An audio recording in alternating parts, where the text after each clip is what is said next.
Gary is 52 years old, lives in Ohio. 10 years ago, he put $100,000 into the classic three-fund portfolio. He did everything right.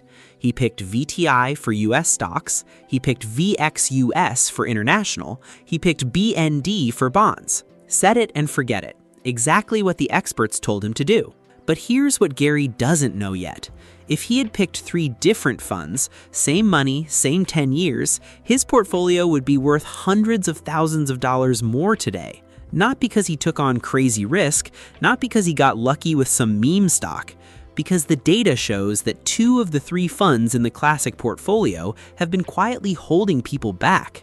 Today, I'm going to show you the 3 ETFs I'd use instead. I'll show you why the data supports every decision, and I'll break down the exact percentage I'd put into each one, whether you're 20 years old or already retired. And the part most people miss? The fund that's supposed to be the safest part of your portfolio had the worst year in its entire history in 2022. It dropped worse than some people's stock accounts. I'll show you exactly what happened in a minute. Quick note, I'm not a financial advisor or government employee. Everything here is for educational purposes only. For your specific situation, always check with a qualified professional. Now, here's the good news. One part of the classic 3-fund portfolio is perfect. VTI, or VOO, a broad index of strong US companies, low cost, proven over decades. That one stays. I wouldn't change a thing. But the other 2, that's where smart investors are making different choices, and the numbers tell you everything you need to know. So the foundation stays, but here's where the first big decision comes in, and when you see the gap, you'll understand why so many people are rethinking their international fund. My first decision, replacing the international fund.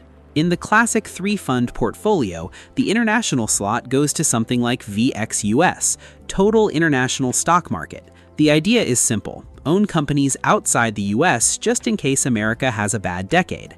That sounds smart, but let's look at what actually happened. Over the past 10 years, VXUS returned about 9.9% per year. That turned $100,000 into roughly $256,000. Now compare that to QQQM, the Invesco NASDAQ 100 ETF. Same 10 years, QQQ tracks the same index as QQQ, which returned roughly 19 to 21% per year. $100,000 became somewhere around $480,000 to $590,000. Let me say that number one more time. On the same $100,000, the growth ETF made over $200,000 more than the international fund. Same time, same starting amount, different result. And it's not just QQQ. Schwab's growth ETF, SCHG, returned close to 15% per year. Vanguard's growth ETF, VUG, was right there too. All of them beat VXUS by a wide margin. Now, I want to be honest with you. The US companies are already global argument has some weight. Between 28 and 41% of S&P 500 revenue comes from international markets. Apple, Microsoft, Amazon, they sell everywhere on Earth. But here's what I also want you to know. Vanguard's own 2026 forecast actually projects international stocks to outperform US stocks over the next decade. They're calling for about 5 to 7% for international versus 4 to 5% for large caps. So why would I still lean toward a growth ETF? Because over every 10-year stretch in recent history, the NASDAQ 100 has delivered, and because I keep VTI as my foundation, if growth stumbles, VTI catches me. That's the whole point of building a portfolio. No single fund has to carry the weight alone. Smart investors don't just follow one opinion. They look at the data, weigh both sides, and make the call that fits their life. So now you know my first swap, but this next decision is the one that changes everything about how you think about safety inside a portfolio. Because the fund that's supposed to protect your money, it did the exact opposite. My second decision, replacing bonds with dividends. Here's the myth. Bonds always protect you in a downturn. Here's the truth. In 2022, BND, the Vanguard Total Bond Market ETF, lost about 13%. That was the worst year for the US bond market in modern recorded history. Not a good year, the worst ever. And over the past 10 years, BND returned about 1.6% per year. Your $100,000 grew to roughly $117,000 in an entire decade. After inflation, you barely broke even. Now let's look at SCHD, the Schwab US Dividend Equity ETF. Over the same 10 years, SCHD returned about 13% per year. Since its launch in 2011, it's averaged 13.3% annually. That's the number you saw on the thumbnail. And it's real. Let me make this personal. Helen is 58 years old. She lives in Texas. 10 years ago, she had $100,000 to invest. If she put it all into BND, today she'd have about $117,000. If she put it into SCHD instead, she'd have roughly $345,000. That's a $228,000 difference. And SCHD paid her growing dividends the entire time. Think about that for a second. The risky dividend fund made her $228,000 more than the safe bond fund. In 2022, while BND was dropping 13%, SCHD dropped just 3.2%. Barely a scratch. But I need to be straight with you here, and this is important. SCHD is not a bond. In the COVID crash of 2020, SCHD fell 33%. Bonds barely moved during that same crash. SCHD is a lower volatility stock fund. It held up beautifully in 2022. It got hit hard in 2020. That's exactly why I pair it with a cash cushion, not bonds, cash. And I'll show you exactly how that works in the next chapter. Before I get to the blueprint, drop a comment right now. Are you still using the classic 3-fund portfolio, or have you already made changes? I read every single comment. So now you know the 3 ETFs and the data behind each one. But here's where most people mess this up. They pick the right funds and then put the wrong amounts in for their age. Let me show you exactly how I'd set it up. My exact blueprint at every age. This is the part you came for, and I want to give you something you can actually use today. The key idea is simple. When you're young, lean into growth. You have decades to recover from any dip. As you get older, shift toward dividends. More income, more stability. And at every single age, keep a cash cushion in a high-yield savings account. That's your actual safety net, not bonds, cash. Right now, the best high-yield savings accounts are paying around 4 to 4.2%. That's real money sitting there protecting you while you sleep. Here's how I'd break it down.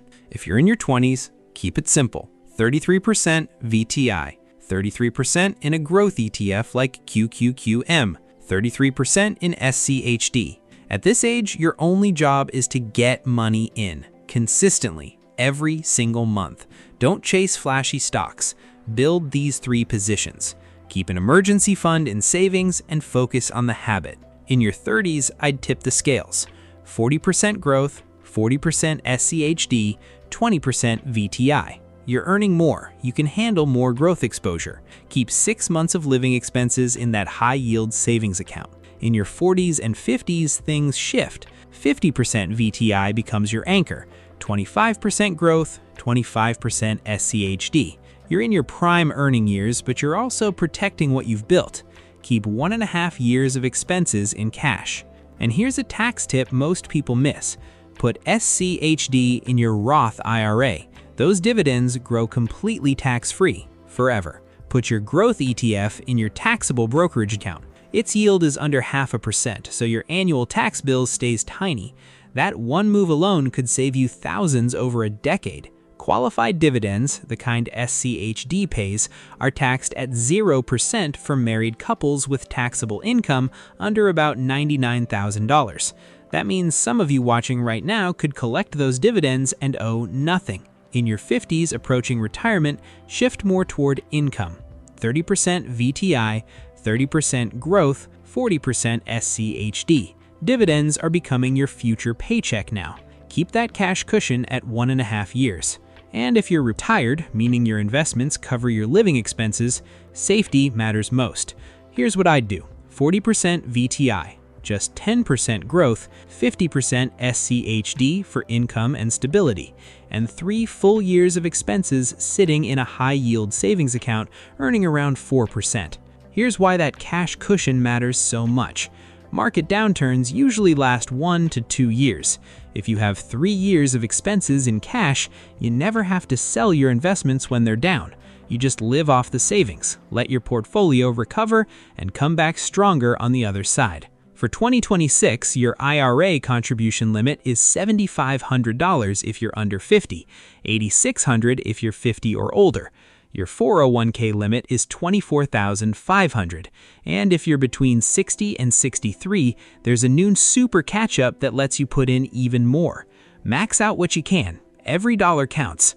The right 3 funds in the right amounts at the right age. That's how ordinary people build extraordinary portfolios.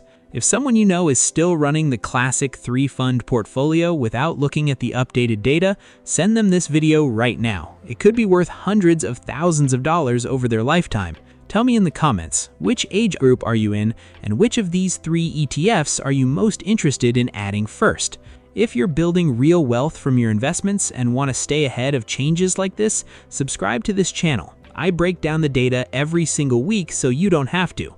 And next video, I'm going deep on exactly which account type to hold each ETF in, Roth, traditional IRA, or taxable brokerage account, because putting the right fund in the wrong account could cost you thousands in taxes every single year.